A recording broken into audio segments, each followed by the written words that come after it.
For those of you waiting out the housing market, waiting for prices to decline or waiting for better deals, you at least have to wait a little bit longer, and who knows if it's ever going to happen.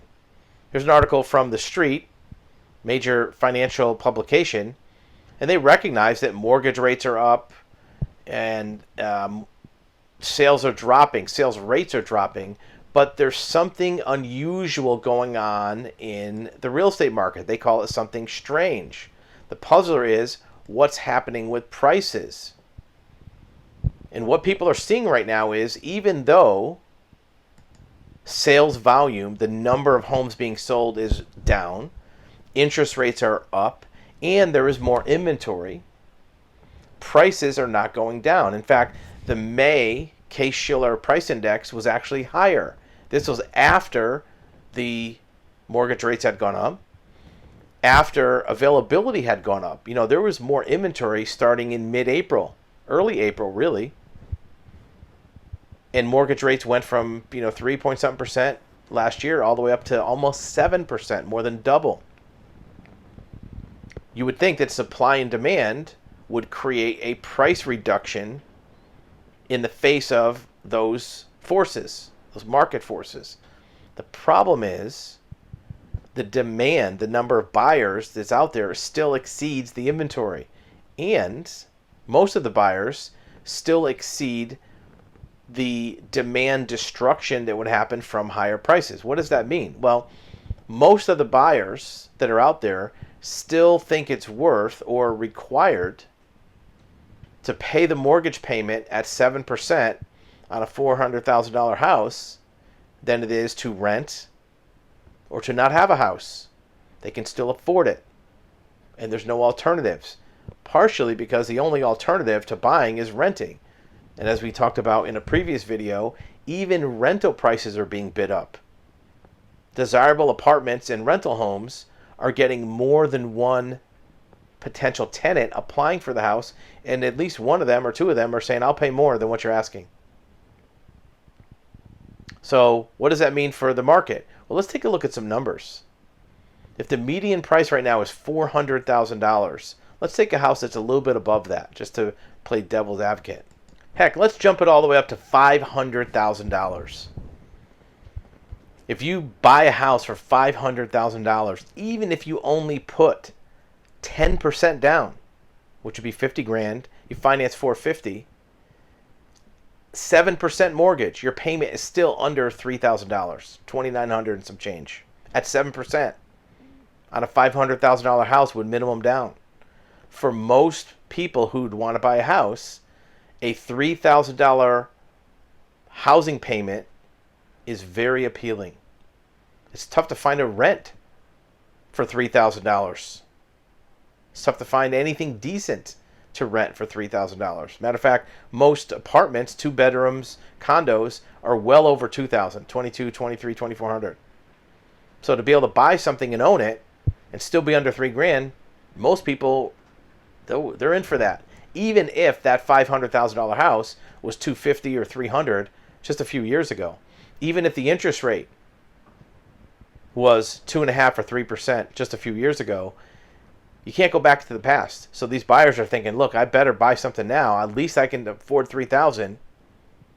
Maybe if I bought 2 or 3 years ago, it would have been $1,800 for my mortgage or $2,000, but $2,900 is better than renting an apartment I don't like with neighbors I don't care about. I got some grass, I got some yard, I got some elbow room.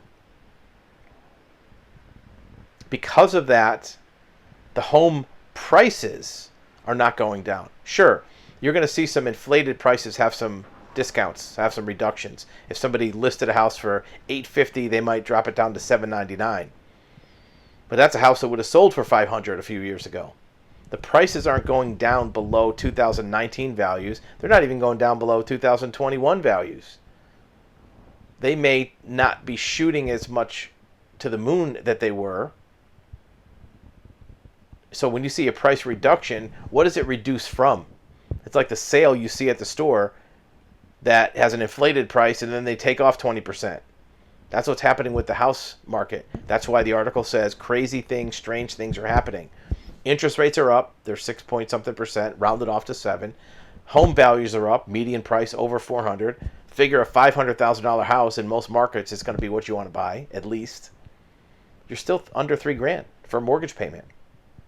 So why the heck not? Anybody would take that deal if they could own a house. That assumes you have the down payment and that your contract is accepted. There's still a lot of bidding wars going on out there for homes. Maybe a little bit less, but look, how many other bidders does it take to knock you out of contention on a house? It only takes one. If you're the only buyer, well, you have a 100% guarantee of getting it. If there's 3 buyers, now you're 1/3, 33%. It really doesn't matter if you're 1 out of 3 or 1 out of 20. You still might not get the house. So the fact that there's not 20 bidders on a house, there's only 4 maybe, that's better, but it doesn't change the fact that it's still tough to get a house. And interest rates at 6%, sure, that's higher than what it was, but on the grand scheme of things, back over the last 20 years, 6% was a reasonable mortgage. There's a very famous line from the movie Wall Street from the 1980s where the character, Bud Fox, was talking to his father. And his father was lamenting, look, you make all this money working in downtown Manhattan. How come you can't save anything? I make half that much money. His father was played by Martin Sheen. And his father said, I save more money than you and I make less money than you. And Bud Fox, Charlie Sheen, says, yeah, but you have a 5% mortgage, meaning that it was cheap. 5% mortgage in 1980 was dirt cheap.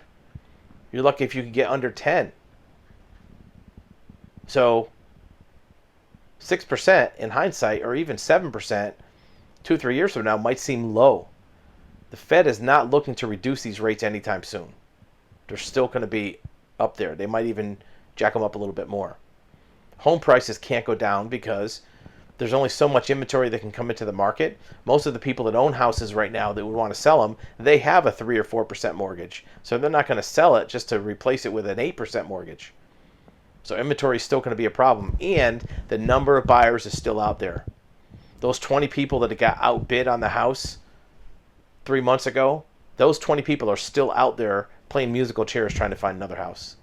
Prices are weird. What do you see?